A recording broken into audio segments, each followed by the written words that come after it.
आशा करता हूँ आपको जो ये घर पर आपके विद्यालय का अनुभव मिल रहा है, आप उसे बहुत एंजॉय कर रहे होंगे और एंजॉयमेंट के साथ साथ आपकी पढ़ाई भी हो रही होगी। आप सभी ने अपना कॉपी और कलम तो नहीं लिया होगा, तो आइए देखते हैं आज के एपिसोड में हम क्या पढ़ेंगे। आज के एपिसोड की शुरुआत हम कक्षा 11 की पढ़ाई के साथ करेंगे, जिसमें हम गणित में सबसे पहले समुच्चय पाठ को पढ़ेंगे, यानी सेट्स को पढ़ेंगे। उसके बाद बायोलॉजी यानी कि जीव विज्ञान में जीव जगत का वर्गीकरण देखेंगे, यानी क्लासिफिकेशन ऑफ लिविंग वर्ल्ड। इसके बाद हम डॉक्टर एपीजे अब्दुल कलाम की जीवनी, जो पिछले कुछ दिनों से देख रहे हैं, उसको और आगे देखेंगे और उससे कुछ प्रेरणा लेंगे। इसके बाद हम कक्षा 12 की पढ़ाई शुरू करते हुए गणित में एक नया पाठ शुरू करेंगे, जिसका नाम है प्रतिलोम त्रिकोणमितीय फलन, यानी इनवर्स ट्रिग्नोमेट्रिक फंक्शन। इसके बाद हम बायोलॉजी में जीवों में जनन यानी कि ह्यूमन रिप्रोडक्शन के बारे में पढ़ेंगे। चलिए बच्चों, शुरू करते हैं आज के एपिसोड को।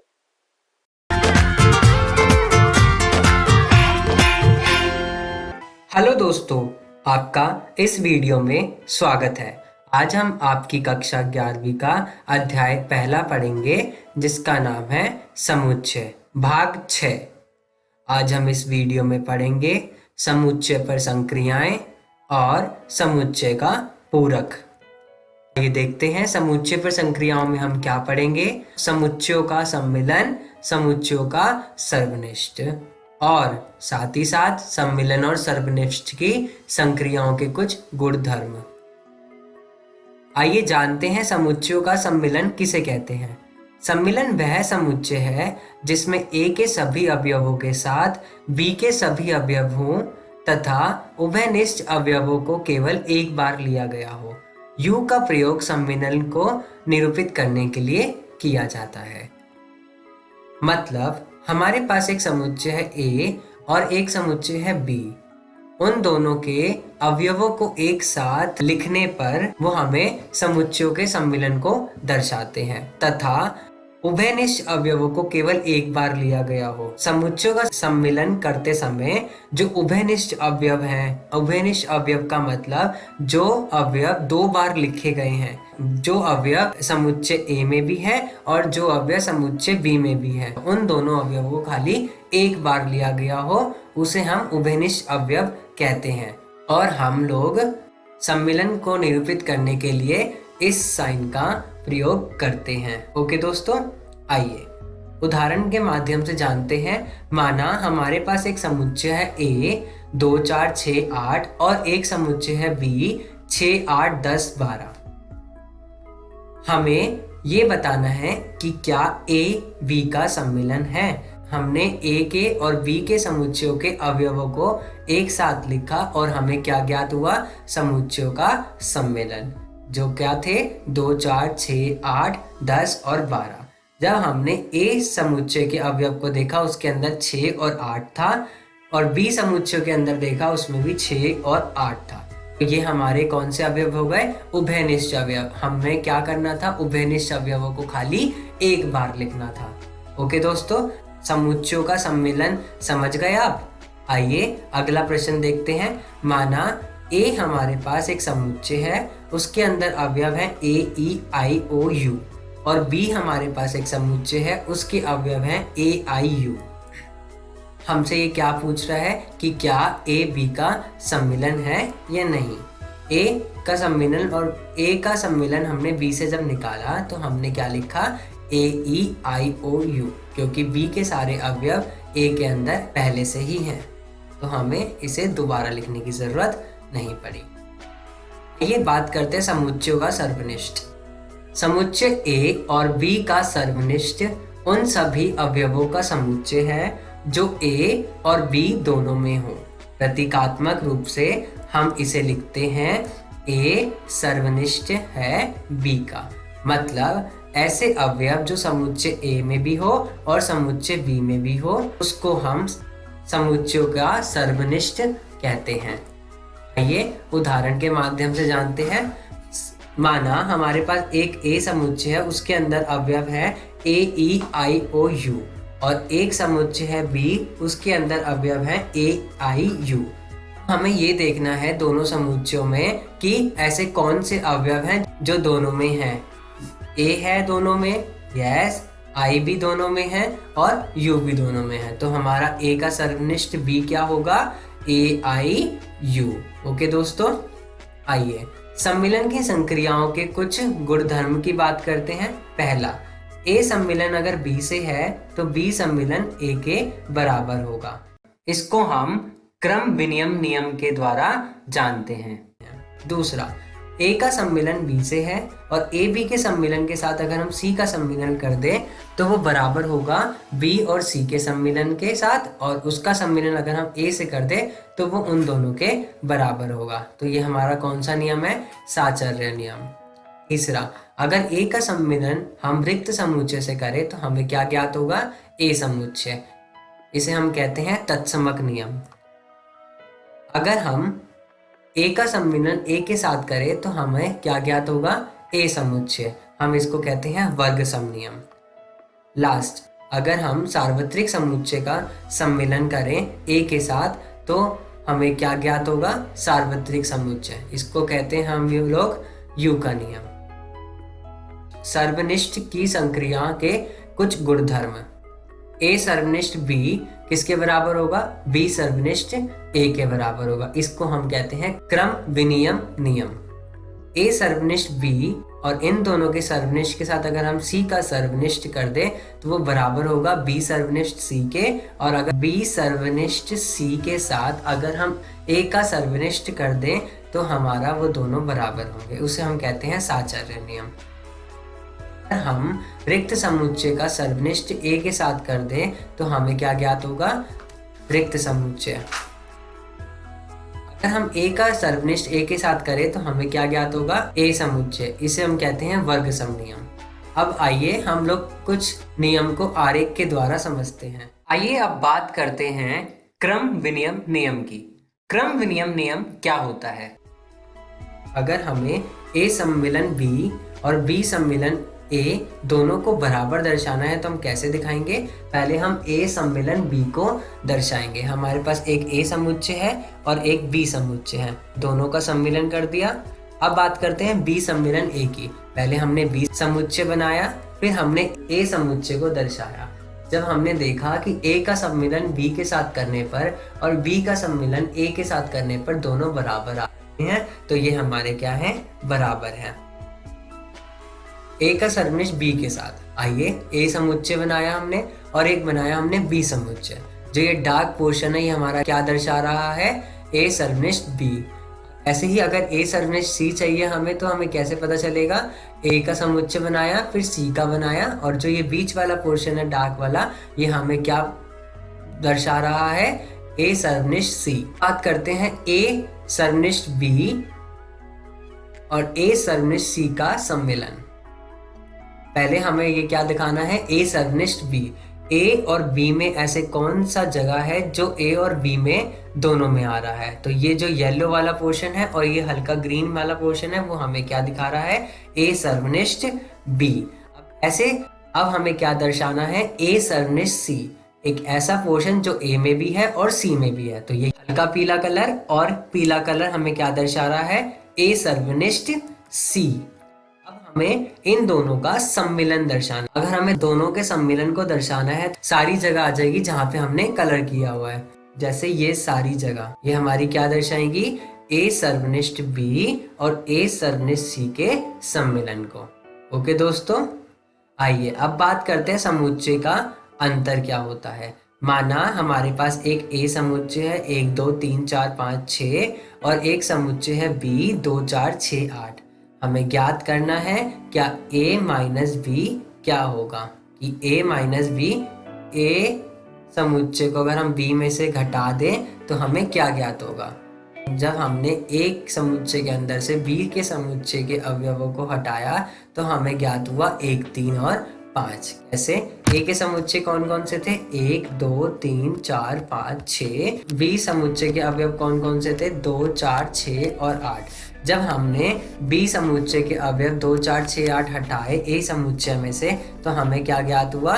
1 3 और 5। ओके दोस्तों, अवयव 1 2 3 समुच्चय ए में है किंतु बी में नहीं है, तथा बी को अगर हम ए से घटाएंगे तो समुच्चय 8 ए में नहीं है, तो हमारे पास क्या बचेगा? अवयव 8। आइए बात करते हैं समुच्चय का पूरक, जिसको हम इंग्लिश में कॉम्प्लीमेंट ऑफ सेट कहते हैं। यदि ए सार्वत्रिक समुच्चय U का एक उपसमुच्चय है, तो इसका पूरक ए भी U का एक उपसमुच्चय होता है। और हम इसको कैसे दर्शाते हैं? ए पूरक के द्वारा। हम ये भी कह सकते हैं कि ए में U पूरक है। अगर हमारे पास सार्वत्रिक समुच्चय है 1 2 3 4 5 6 7 8 9 10, हमारे पास एक ए समुच्चय है जिसके अवयव है 1 3 5 7 9, तो हमारा ए पूरक कैसे निकालेंगे? हम ए यू में से सार्वत्रिक समुच्चय में से ए के समुच्चय को घटा देंगे। 1 घटाया, 3 घटाया, 5 घटाया, 7 घटाया, 9 घटाया, तो हमारे पास क्या ज्ञात हुआ? 2 4 6 8 और 10। 6 4 ये 2 4 6 8 और 10 हमारे क्या हो गया? ए का पूरक। आइए इसको हम लोग चित्र के अनुसार समझते हैं। हमारे पास एक ए समुच्चय है 1 3 5 7 9, और हमारे पास एक सार्वत्रिक समुच्चय है 1 2 3 4 5 6 7 8 9 10। इसमें से जब हमने सार्वत्रिक समुच्चय को चित्र में दर्शाया, तो हमने वो सारे अवयव नहीं लिखे जो ए समुच्चय में थे। तो हमारे पास कौन कौन से अवयव बच गए? 2 4 6 8 और 10। तो ये हमारे क्या हो जाएगा? ये सारा लाल वाला भाग क्या हो जाएगा? हमारा ए पूरक। 2 4 6 8 और 10। पूरकों के कुछ गुणधर्म की बात करते हैं बच्चों। द्विपूरक नियम। द्विपूरक नियम क्या होता है? अगर हम ए पूरक का एक बार और पूरक कर दे तो हमें क्या ज्ञात होगा? ए समुच्चय। दूसरा, हमारा रिक्त समुच्चय यू पूरक के बराबर होता है और यू पूरक हमारा रिक्त समुच्चय के बराबर होता है। और तीसरा, अगर हम लोग ए का सर्वनिष्ठ बी के साथ करें और उनका पूरक कर दें, तो हमें क्या ज्ञात होगा? ए पूरक और बी पूरक का सम्मिलन। पूरक नियम। पूरक नियम हमारा क्या होता है? अगर हम ए का सम्मिलन ए पूरक के साथ करें तो हमें सार्वत्रिक समुच्चय ज्ञात होगा, और अगर हम ए का सर्वनिष्ठ ए पूरक के साथ करें तो हमें रिक्त समुच्चय ज्ञात होगा। डी मॉर्गन्स नियम क्या कहता है? ये कहता है कि अगर हम ए का सम्मिलन बी, उन दोनों का पूरक बराबर होगा हमारे ए के पूरक के बराबर और सर्वनिष्ठ बी पूरक के बराबर। दूसरा, ए सर्वनिष्ठ बी का अगर हम पूरक करते हैं तो हमें ए पूरक सम्मिलन बी पूरक ज्ञात होगा। आज हमने इस वीडियो में क्या सीखा दोस्तों? समुच्चय का सम्मिलन, समुच्चय का सर्वनिष्ठ, सम्मिलन और सर्वनिष्ठ की संक्रियाओं के कुछ गुणधर्म, समुच्चय का पूरक और पूरकों के कुछ गुणधर्म। अगर आपको और विस्तार से जानना है तो आप अपनी एनसीईआरटी की कक्षा 11वीं की बुक का भी प्रयोग कर सकते हैं। धन्यवाद दोस्तों। हेलो दोस्तों, आपका इस वीडियो में स्वागत है। आज हम आपकी क्लास 11वीं का अध्याय 1 पढ़ेंगे जिसका नाम है समुच्चय। आज हम इस वीडियो में प्रैक्टिस क्वेश्चंस करेंगे।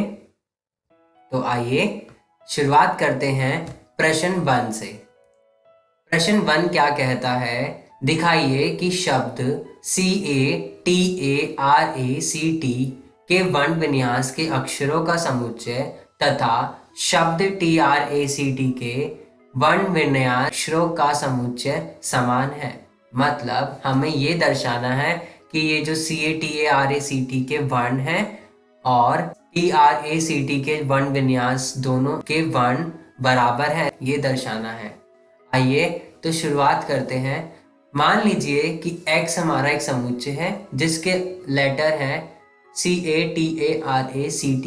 जब हमने इसे सारणीबद्ध विधि में दिखाया तो हम कैसे लिखेंगे?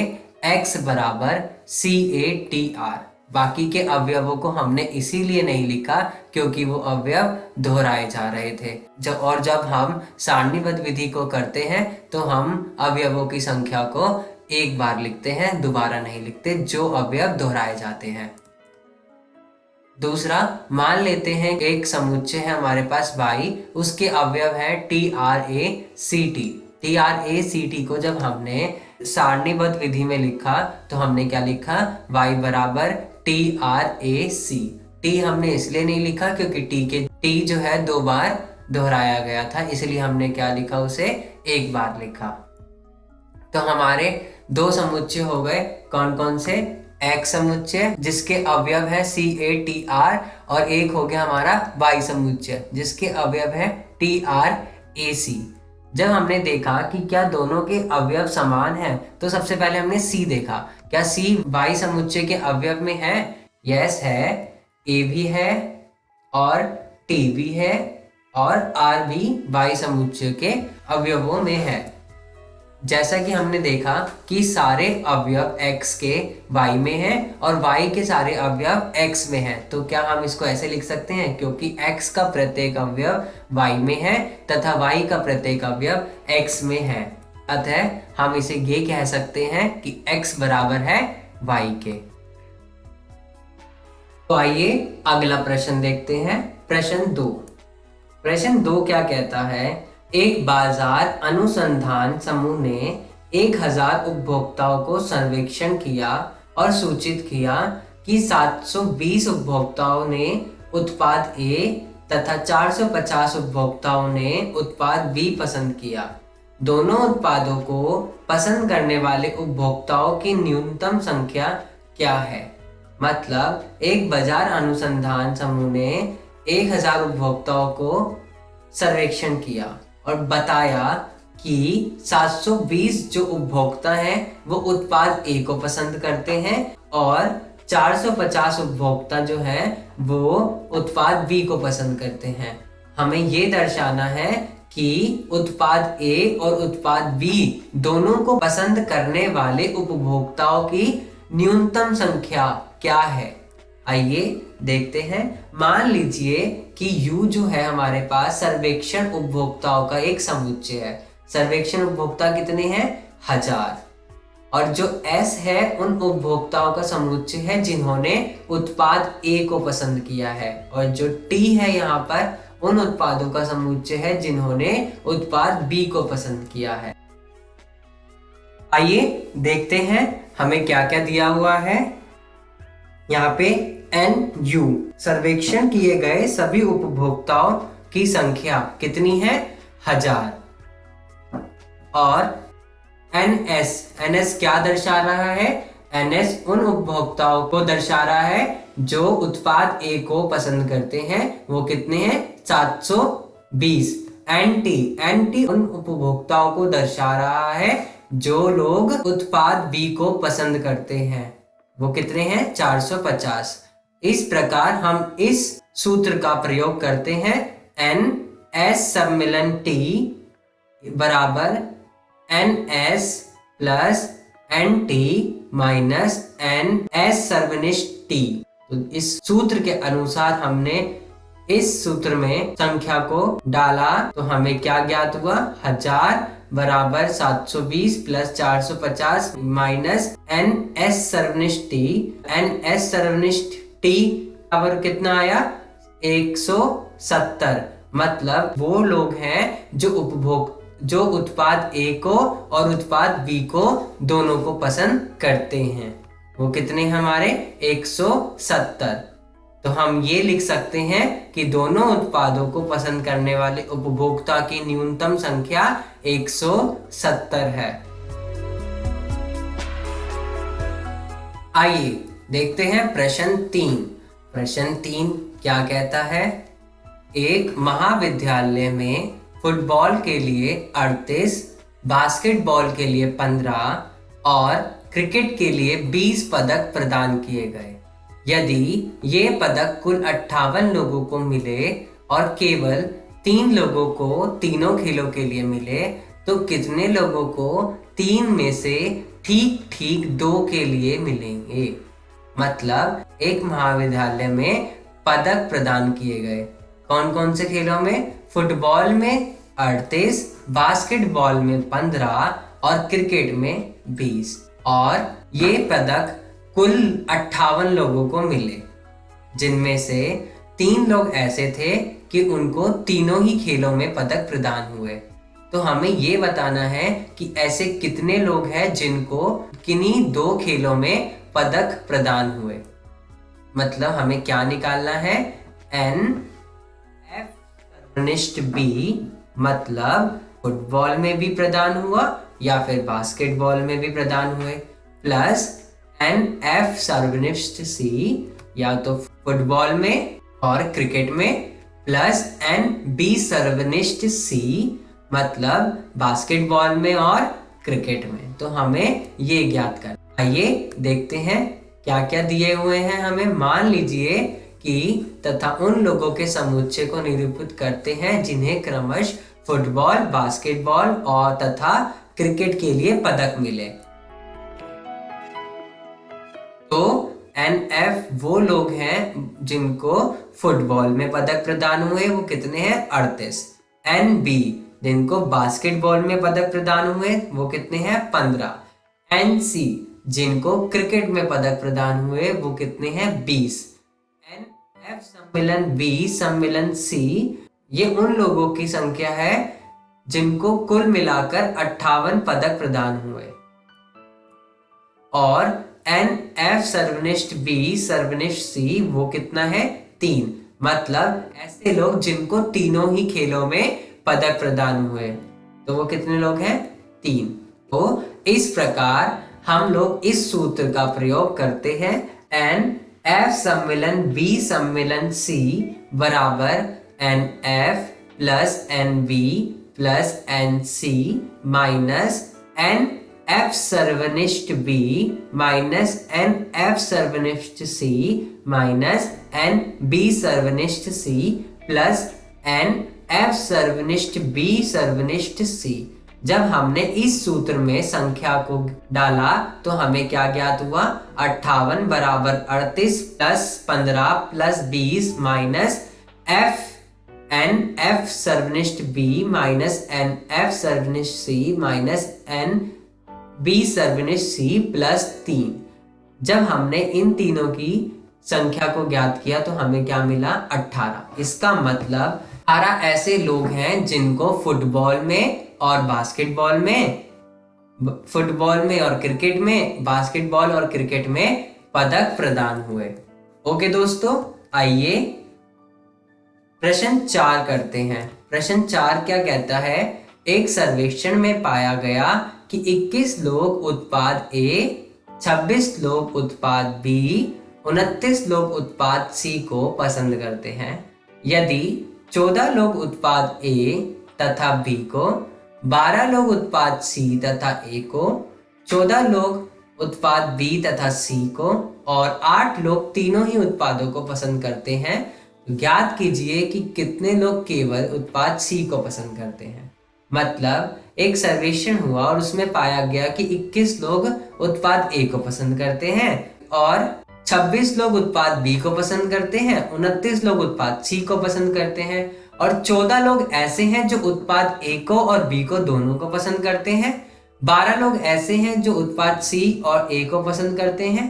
14 लोग ऐसे हैं जो उत्पाद B और C को पसंद करते हैं और 8 लोग ऐसे हैं जो तीनों ही उत्पादों को पसंद करते हैं। तो हमें खाली उन लोगों की संख्या को ज्ञात करना है जो खाली उत्पाद C को पसंद करते हैं। आइए इसको वेन आरेख के माध्यम से समझते हैं।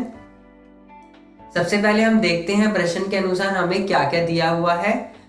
NA उन लोगों की संख्या है जो उत्पाद A को पसंद करते हैं, वो कितनी है? 21। NB जो उत्पाद B को पसंद करते हैं वो है 26। NC जो उत्पाद C को पसंद करते हैं वो है 29। NA सर्वनिष्ठ B जो दोनों उत्पाद को पसंद करते हैं A और B को। NC सर्वनिष्ठ A ये उन लोगों की संख्या है जो C और A के उत्पाद को पसंद करते हैं, वो कितनी है? 12। NB सर्वनिष्ठ C वो कितनी है? 14, जो उत्पाद B को पसंद करते हैं और C को भी। एंड ए सरनेस बी सरनेस सी बराबर 8। ये उन लोगों की संख्या है जो तीनों उत्पाद को पसंद करते हैं। तो आइए जब हम इसे वेन आरेख के माध्यम से समझेंगे तो हमने क्या देखा, ए बी सी हमारे पास 3 उत्पाद हैं। यहाँ पर ए और बी को पसंद करने वाले कितने लोग हैं, 14। ए और सी को पसंद करने वाले कितने लोग हैं, 12। बी और सी को पसंद करने वाले कितने लोग हैं, 14। तो हमारा ये सारा क्वेश्चन आ जाएगा। और जो लोग तीनों उत्पादों को पसंद करते हैं उनकी संख्या है 8, यानी ये। अब हमें ऐसे लोग निकालने हैं जो ए उत्पाद और बी उत्पाद को पसंद करते हैं लेकिन सी उत्पाद को नहीं करते। तो हम क्या करेंगे, इस 14 में से 8 को माइनस कर देंगे, कितना आ जाएगा, 6। अब हमें ऐसे लोग निकालने हैं जो उत्पाद ए और सी को पसंद करते हैं लेकिन बी को नहीं करते। तो हम 12 में से 8 घटा देंगे तो हमें मिल जाएगा 4 यहाँ पर।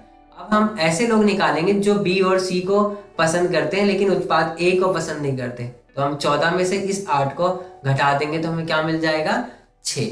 अब हमें ये सारी संख्या ज्ञात हो गई। अब हमें प्रश्न में ये पूछा था कि हमें ऐसे लोगों की संख्या निकालनी है जो उत्पाद सी को पसंद करते हो।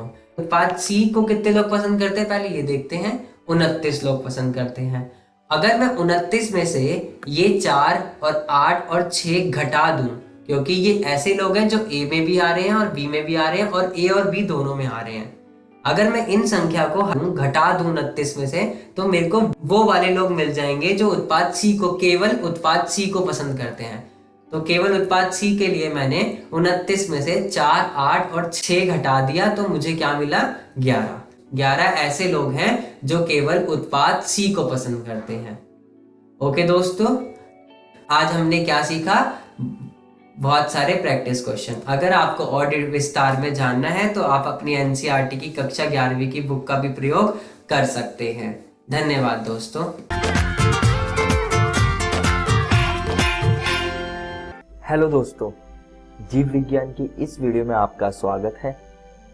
आज हम जीव जगत का वर्गीकरण अध्याय का आखिरी अंश पढ़ेंगे। पिछली वीडियो में हमने कवक जगत के बारे में पढ़ा था।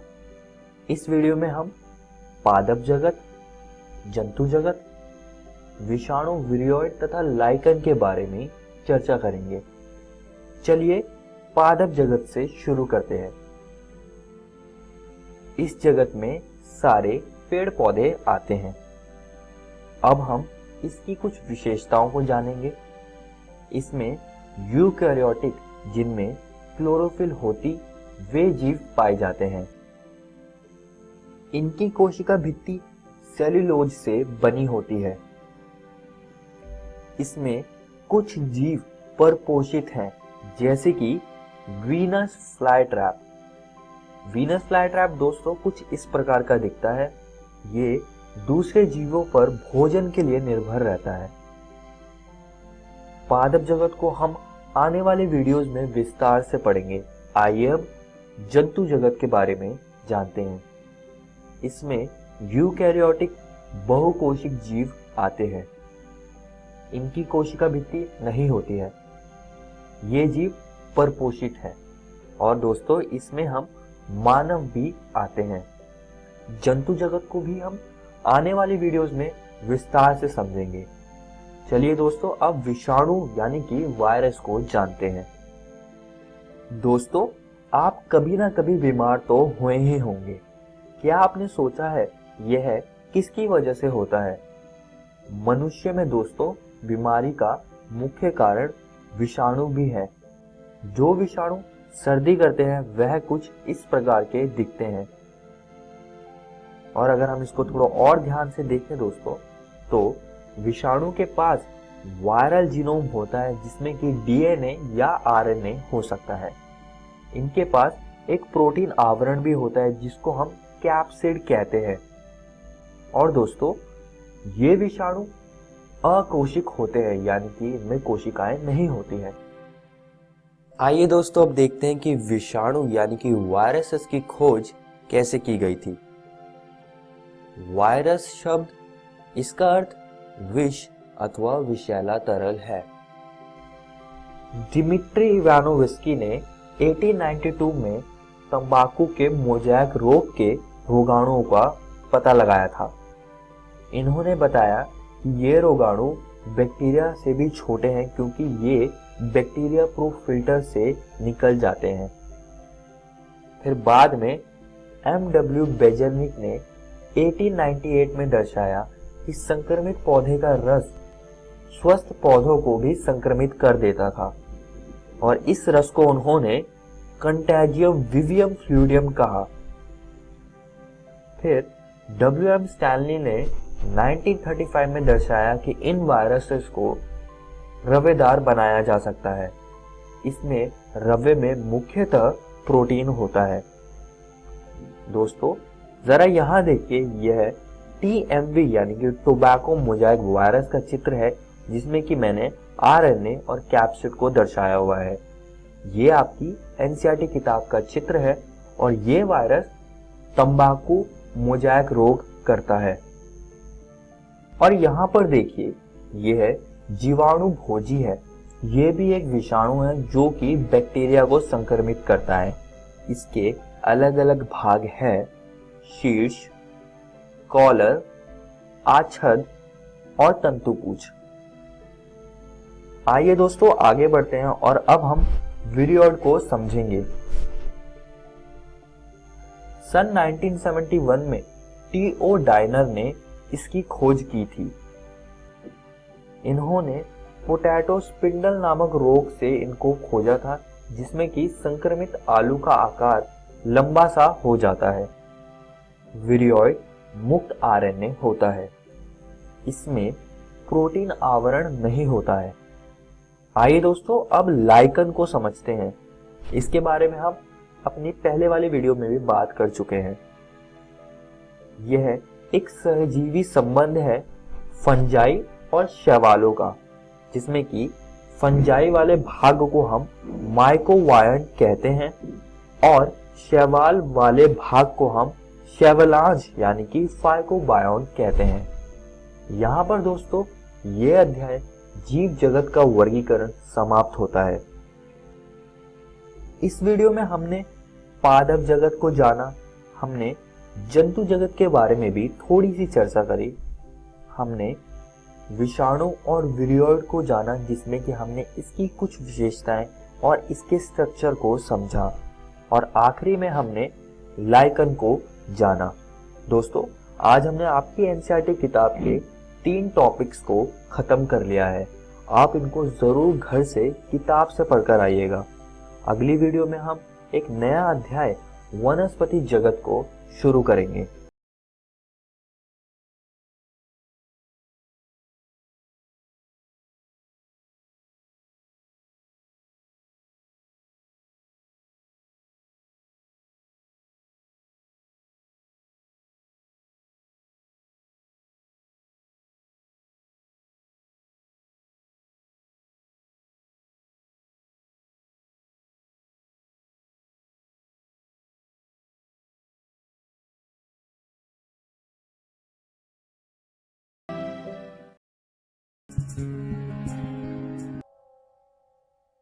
पहले साल तो एडी में कोई ज्यादा काम नहीं था। एक प्रोजेक्ट टीम बनाई थी कि 3 सालों में एक स्वदेशी हॉवरक्राफ्ट तैयार करें, और वो वक्त से पहले तैयार हो गया। नंदी उसका नाम रखा गया, शिव की सवारी के आधार पर। उसका डिजाइन हमारी उम्मीद से ज्यादा अच्छा था, लेकिन मैं सख्त मायूस हुआ जब आपसी कंट्रोवर्सीज की बिना पर सारा प्रोजेक्ट बालाए ताक रख दिया गया, बंद कर दिया गया। Professor M.G.K. Menon, Tata institute of fundamental research के डायरेक्टर, एक रोज अचानक ही हमारी जांच पड़ताल को आ पहुंचे। नंदी का जिक्र निकला। मुझसे पूछताछ करते हुए उन्होंने ख्वाहिश जाहिर की एक 10 मिनट की उड़ान के लिए। उसके 1 हफ्ता बाद की बात है, मुझे इनकोस्पार से बुलावा आ गया, the Indian committee for space research. मैं मुंबई चला गया रॉकेट इंजीनियर की पोस्ट के लिए इंटरव्यू देने। मेरा इंटरव्यू लेने वाले डॉक्टर विक्रम साराभाई और प्रोफेसर M.G.K. मेनन के अलावा मिस्टर सराफ थे, जो उस वक्त एटॉमिक एनर्जी कमीशन के डिप्यूटी सेक्रेटरी के ओहदे पर थे। डॉक्टर साराभाई की गर्मजोशी ने पहली ही मुलाकात में मेरा दिल मोह लिया। अगले ही दिन मुझे खबर मिल गई कि मैं चुन लिया गया। मुझे इनकोस्पार में रॉकेट इंजीनियर की हैसियत से शामिल कर लिया गया था। सन 1962 के देरीना हिस्से में कहीं इनकोस्पार ने थुम्बा में इक्वेटोरियल रॉकेट लॉन्चिंग स्टेशन बनाने का फैसला किया। थुम्बा केरला में त्रिवेंद्रम से परे एक दूर दराज के ऊंगते से गांव का नाम है। हिंदुस्तान में यह मॉडर्न रॉकेट बेस्ड रिसर्च की एक दबी सी इब्तदा थी, हल्की सी शुरुआत। उसके फौरन बाद ही मुझे 6 माह के लिए अमेरिका भेज दिया गया, नासा में रॉकेट लॉन्चिंग की ट्रेनिंग के लिए। जाने से पहले मैं थोड़ा सा वक्त निकालकर रामेश्वरम गया। मेरे अब्बा मेरी इस कामयाबी के लिए बहुत खुश हुए और मुझे उसी मस्जिद में ले जाकर शुक्राने की नमाज अदा की।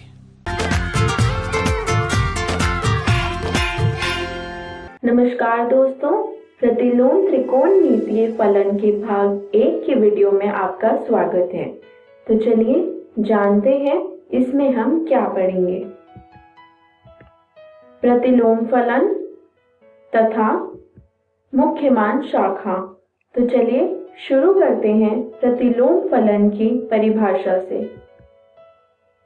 गणित में किसी फलन का प्रतिलोम फलन उस फलन को कहते हैं जो मूल फलन द्वारा किए गए परिवर्तन को बदलकर मूल रूप में ला दे। किसी फलन f में x रखने पर परिणाम y मिलता है तो f के प्रतिलोम फलन में y रखने पर परिणाम x मिलेगा। f ऑफ x बराबर है y के अगर g ऑफ y बराबर है x के। आइए चित्र द्वारा इसे समझते हैं। f की प्रांत है a, b, c और परिसर है 1, 2, 3। तो f इनवर्स यानी f प्रतिलोम की प्रांत है 1, 2, 3 और परिसर होगा a, b, c।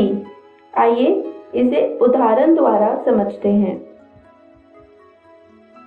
fx बराबर है 5x माइनस 7 के, gy बराबर होगा y प्लस 7 भाग 5 के। आइए जानते हैं साइन इनवर्स x यानी साइन के प्रतिलोम के बारे में। साइन इनवर्स x की प्रांत है -1 से 1 और परिसर है -पाई भाग 2 से पाई भाग 2। देखते हैं साइन x का ग्राफ। देखते हैं साइन इनवर्स x यानी साइन प्रतिलोम x का ग्राफ। प्रतिलोम फलन का आलेख रेखा y x के बराबर रख के परितः संगत मूल फलन के आलेख को दर्पण प्रतिबिंब के रूप में प्राप्त की जा सकती है। जानते हैं tan इनवर्स x यानी tan प्रतिलोम x के बारे में। tan इनवर्स x का प्रांत है r यानी वास्तविक संख्या और परिसर है -पाई भाग 2 से पाई भाग 2। जानते हैं tan x का ग्राफ। tan इनवर्स x का ग्राफ होगा, जानते हैं cos इनवर्स x यानी cos प्रतिलोम x के बारे में। cos इनवर्स x की प्रांत है -1 से 1 और परिसर है 0 से पाई। देखते हैं cos x का ग्राफ। cos इनवर्स x यानी cos प्रतिलोम x का ग्राफ होगा। आइए जानते हैं मुख्य मान के बारे में।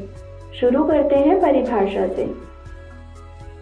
क्योंकि कोई भी त्रिकोणमितीय फलन एकाकी नहीं है, इनके प्रतिलोम फलन तभी संभव होंगे यदि इनके डोमेन सीमित रखे जाएं। देखते हैं तालिका। साइन इनवर्स x का प्रांत है -1 से 1 और परिसर है -π/2 से π/2। इसी तरह cos इनवर्स x का प्रांत है -1 से 1 और परिसर है 0 से π। और tan इनवर्स x का प्रांत है r और परिसर है -π/2 से π/2। इन फलन के बारे में हम पढ़ चुके हैं। देखते हैं कुछ और फलन के प्रांत और परिसर। cot इनवर्स x का प्रांत है r और परिसर है 0 से π। इसी तरह sec इनवर्स x का प्रांत है r -1 से 1 और परिसर है 0 से π -π/2। और cosec इनवर्स x का प्रांत है r -1 से 1 और परिसर है -π/2 से π/2 -0। इसका मतलब 0 इसके अंतर्गत नहीं है। आइए शुरू करते हैं मुख्य मान पर सवाल।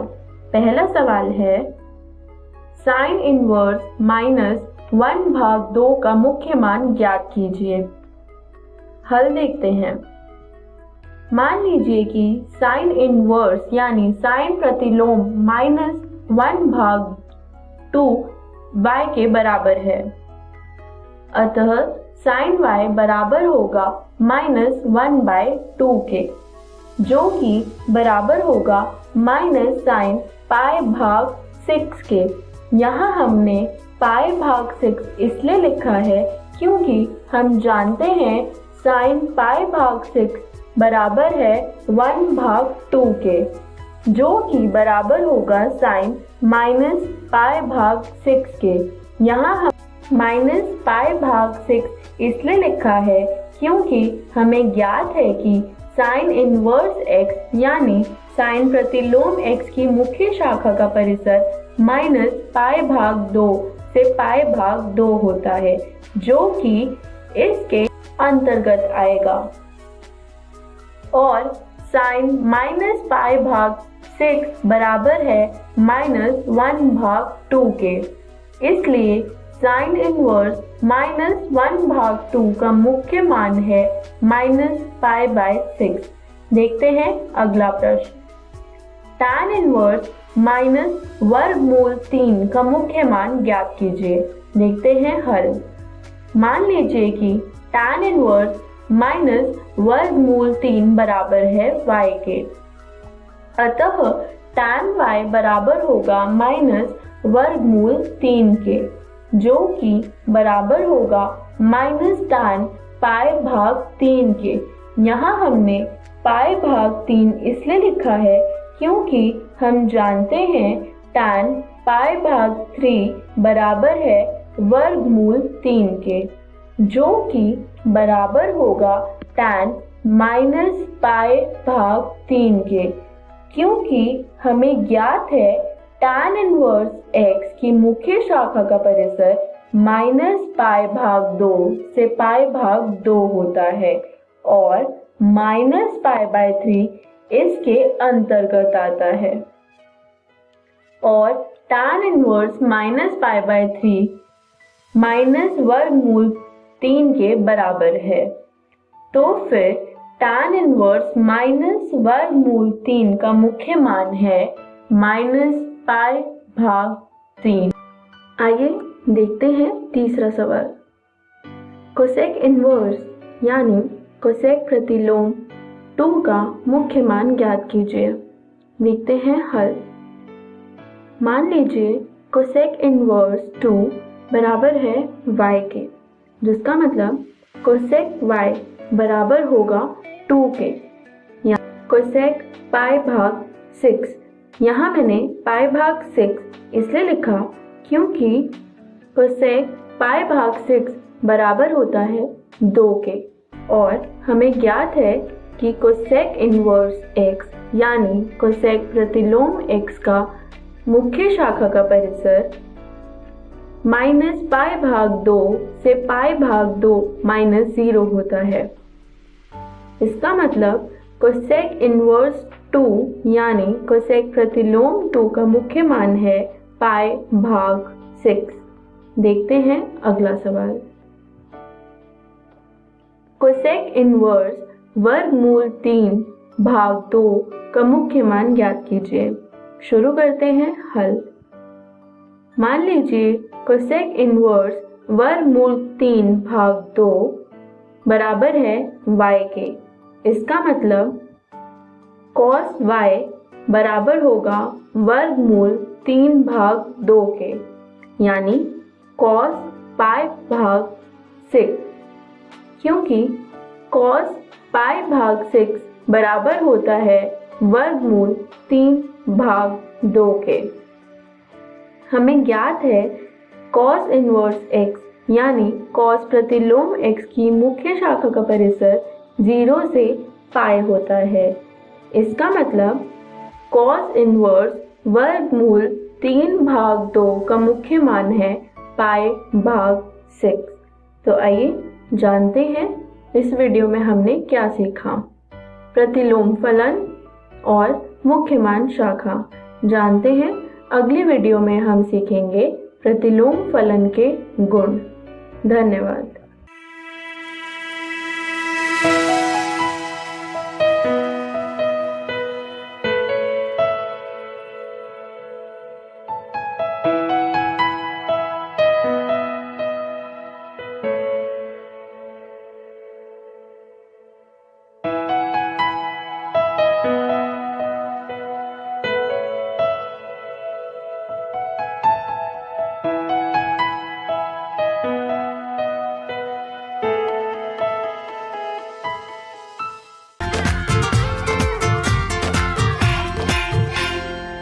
हेलो दोस्तों, आज हम जानेंगे कि आपके इस अध्याय मानव जनन से आपसे किस प्रकार के प्रश्न परीक्षा में पूछे जा सकते हैं। पहला प्रश्न है, वृषण तथा अंडाशय के बारे में प्रत्येक के दो प्रमुख कार्यों का वर्णन करें। तो ये प्रश्न दोस्तों एकदम सीधा साधा सा है कि इसमें आपसे वृषण और अंडाशय के 2 प्रमुख कार्यों को पूछा है, तो आपको वही इसके उत्तर में लिख देने हैं। तो आइए इसको उत्तर हम जान लेते हैं। वृषण नर के प्राथमिक लैंगिक जननांग है। इसके प्रमुख कार्य हैं लीडिंग कोशिकाओं से टेस्टोस्टेरोन का उत्पादन, शुक्र जनन नली में शुक्राणुओं का उत्पादन। अंडाशय स्त्री के प्राथमिक लैंगिक जननांग है। इसके प्रमुख कार्य है अंडाशय हार्मोन का उत्पादन, अंडाणु का उत्पादन। चलिए दूसरे प्रश्न की ओर चलते हैं। शुक्राणु जनन की प्रक्रिया के नियमन में शामिल हार्मोन के नाम बताएं। अब दोस्तों शुक्र जनन प्रक्रिया को जो भी हार्मोन नियंत्रित करते हैं, आपको उन हार्मोन के बारे में यहाँ पे बताना है। तो आइए अब इसका उत्तर हम जान लेते हैं। शुक्र जनन प्रक्रिया किशोरावस्था यानी कि यौवनारंभ से होने लगती है, क्योंकि इस दौरान गोनाडोट्रोपिन रिलीजिंग हार्मोन के स्रवण में काफी वृद्धि हो जाती है।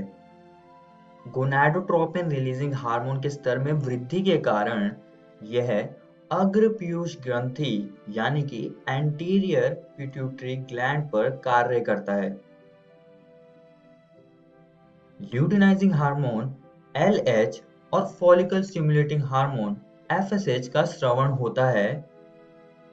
LH लीडी कोशिकाओं पर कार्य करता है और पुंजनों के संश्लेषण और श्रवण को उद्दीपित करता है। इसके बदले में पुंजन शुक्राणु जनन की प्रक्रिया को उद्दीपित करता है।